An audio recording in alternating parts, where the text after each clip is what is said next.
Ya, bismillahirrahmanirrahim. Anak-anakku sekalian, alhamdulillah kita bisa ketemu lagi di pertemuan yang kedua untuk kelas 10 Muallimin, yang mudah-mudahan ini juga kita akan mencoba memaparkan bagaimana membangun komitmen belajar sejarah kebudayaan Islam. Sedangkan kemarin kita sudah mengenal materi tentang bagaimana peradaban, definisi peradaban dan definisi kebudayaan Islam. Nah, sekarang anak-anakku sekalian, kita akan melihat apa saja yang akan dibahas di semester ini. Sehingga nanti Ustadz akan menyampaikan beberapa silabus, artinya silabus di semester pertama, di kelas 10 ini. Kita lihat bahwa buku rujukan yang Ustadz pergunakan, itu ada 3 buku rujukan. Yang pertama buku Siswa Sejarah Kebudayaan Islam, Pendekatan Saintifik Kurikulum 2013, Madrasah Aliyah kelas 10, yang dikeluarkan oleh Kementerian Agama Jakarta tahun 2015. Yang kedua, Sejarah Kebudayaan Islam, Madrasah Aliyah semester 1 dan 2.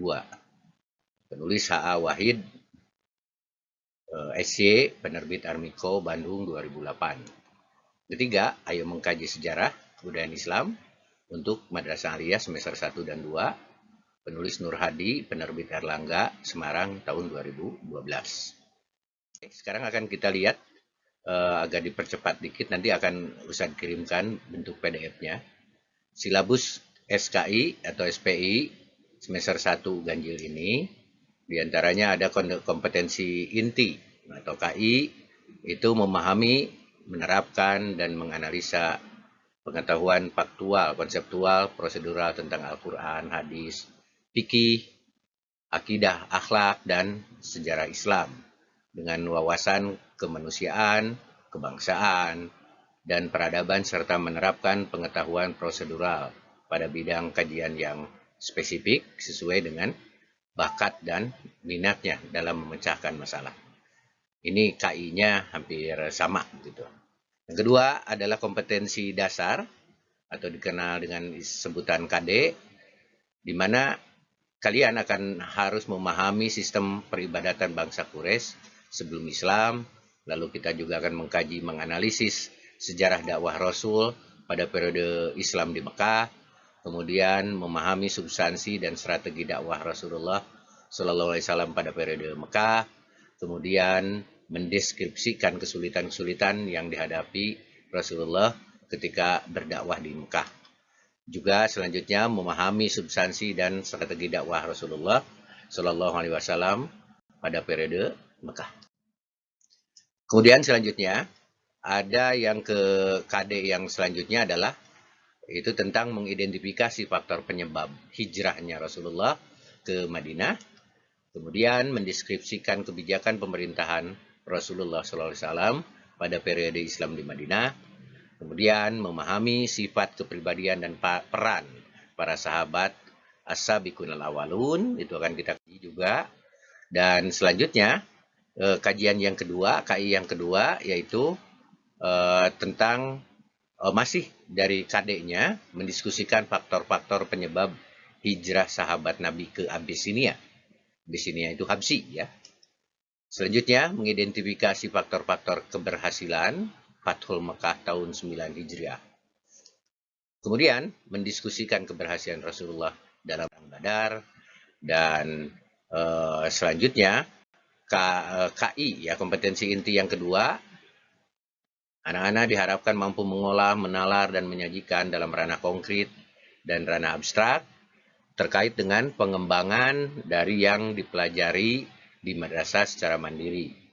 Jadi, dan mampu menggunakan metode sesuai kaidah keilmuan. Jadi kalian harus mampu mencoba menyampaikan kembali.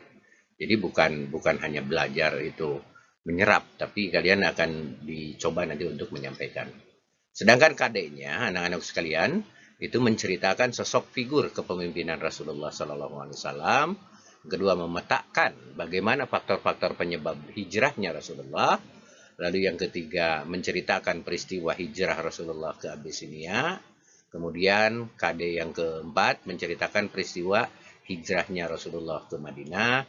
Dan yang kelima, itu membuat peta konsep mengenai kunci keberhasilan dakwah Rasulullah baik periode Mekah maupun Madinah.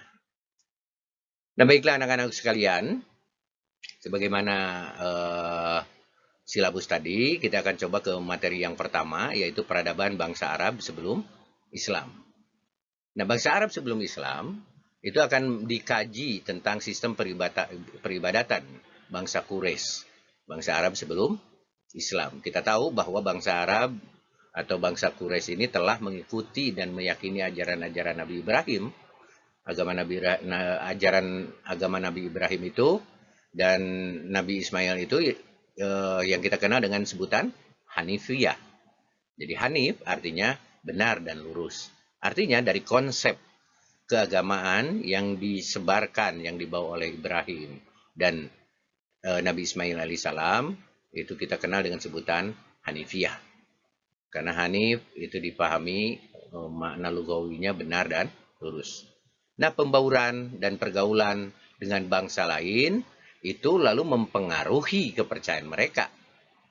Jadi yang Hanifiyah itu karena konsep pergaulan dengan bangsa lain, maka itu memberikan pengaruh besar terhadap kepercayaan mereka. Yang kemudian muncul keraguan di antara mereka. Sama, kita juga kalau muncul keraguan karena kita punya Al-Quran dan As-Sunnah, Al-Hadith, maka kita mengembalikan farudduhu ilallah wa rasuli.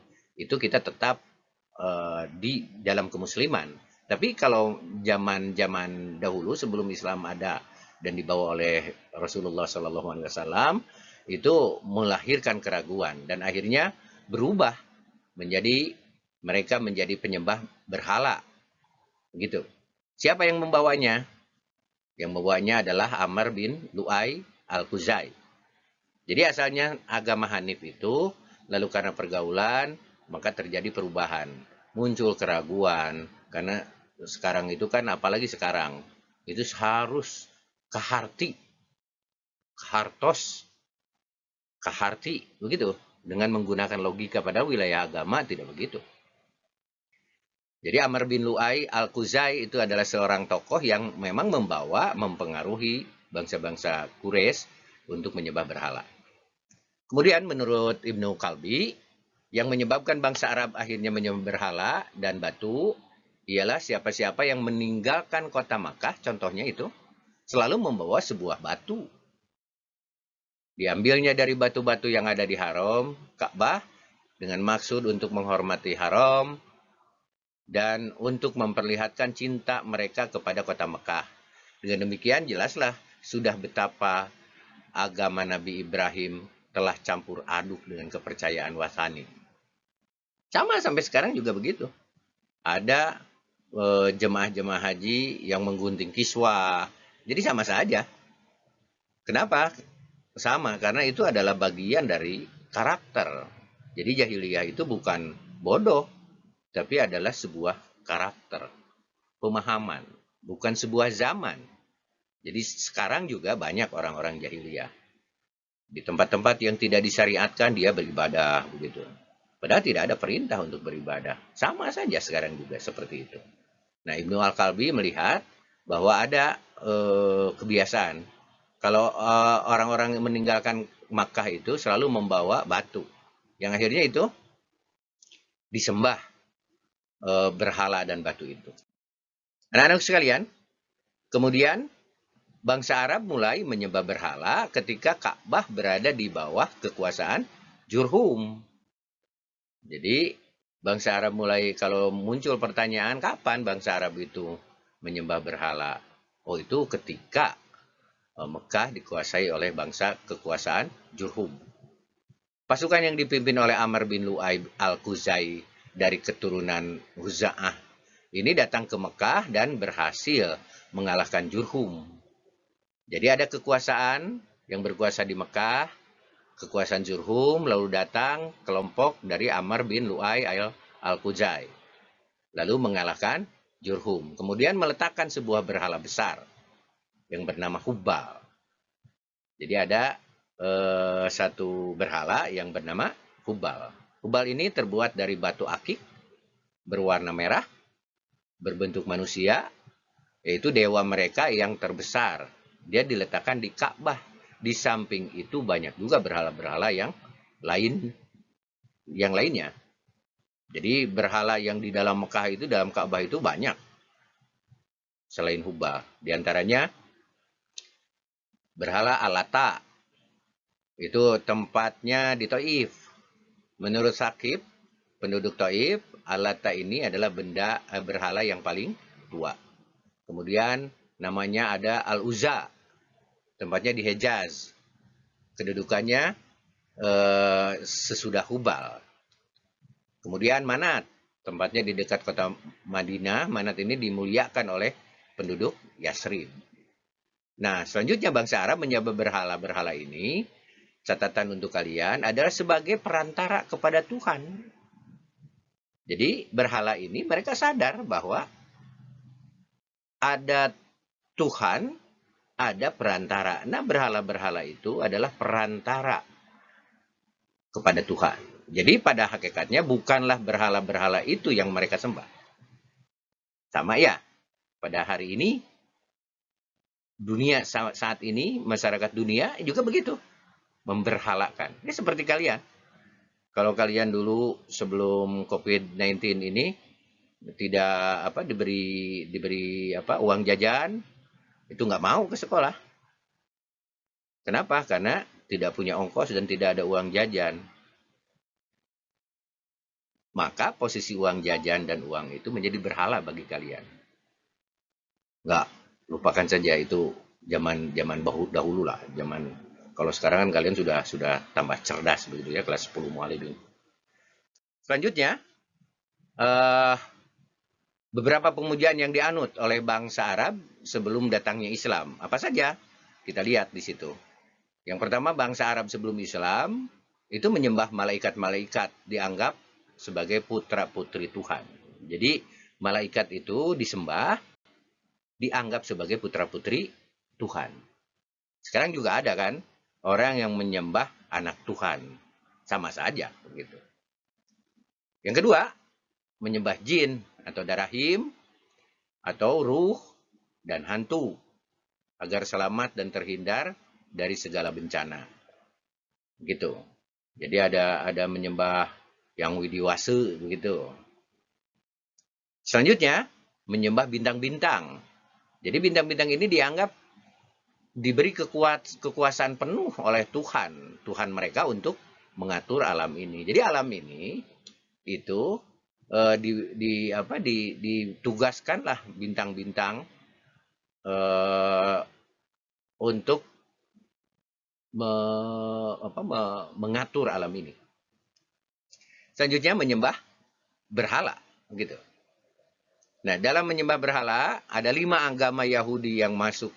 Ada 5 agama Yahudi yang masuk ke Jazirah Arab tahun yang kelima itu agama Yahudi masuk ke Jazirah Arab tahun 149 sebelum Masehi, 1491. 1491 sebelum Masehi. Jadi kalau ada yang muncul pertanyaan, agama Yahudi masuk ke Jazirah Arab itu kapan? Kalian jawab 1491 sebelum Masehi. Dan Nasrani kapan masuk ke Jazirah Arab? Itu sekitar abad ke-4 Masehi. Jadi agak sedikit lama. Kemudian, sebelum Islam, orang Arab Quraisy itu percaya pada tahayul. Apa saja sih bentuk tahayul yang mereka percayai, begitu. Yang pertama, bahwa di dalam perut itu ada ular. Apa buktinya? Kalau manusia itu lapar, maka timbul karena ular menggigit usus manusia. Begitu, sok kayak kukurubukan gini. Nah, itu dianggap bahwa di dalam perut manusia itu ada ular. Kemudian yang kedua, mereka biasa menggunakan cincin dari tembaga atau besi dengan keyakinan untuk menambah kekuatan. Begitu. Saya juga suka cincin, tapi bukan untuk itu karena memang senang saja begitu. Yang tidak bolehkan itu meyakini bahwa cincin itu akan menambah kekuatan. Kemudian, bila mereka mengharapkan turun hujan, nah orang jahiliyah itu mereka mengikatkan rumput kering pada ekor kambing. Menurut Maya, anak-anak sekalian, kalau ada yang sakit gigi begitu ya, itu pernah Ustaz lihat diperiksa oleh seseorang, lalu si seseorang itu yang dianggap bisa menyembuhkan sakit gigi itu membawa paku dan palu, lalu paku dan palunya dipakukan ke palang dada begitu. Jadi ternyambung jaka sembung proses penyembuhannya itu. Kemudian keadaan sosial masyarakat Quraisy sebelum Islam bagaimana? Begitu. Nah kita tahu bahwa di masyarakat Quraisy pada saat itu ada diantaranya masyarakat Baduy, dikenal dengan sebutan masyarakat Baduy. Mereka hidupnya tidak menetap, nomad atau nomaden begitu kalau ditulisnya. Tidak menetap, mereka berpindah-pindah terus begitu, tidak memiliki tempat tinggal yang tetap. Dan mereka tinggal di pedalaman. Jadi bukan di kota, di perkotaan, tapi di pedalaman. Dan mata pencariannya beternak dan bercocok tanam. Nah, itu masyarakat Baduy itu dalam sejarah dikatakan sebagai salah satu klan masyarakat yang ada di masyarakat Quraisy pada saat itu. Kemudian ada Ahlul Hadar. Nah, kalau Ahlul Hadar itu masyarakat Arab perkotaan itu.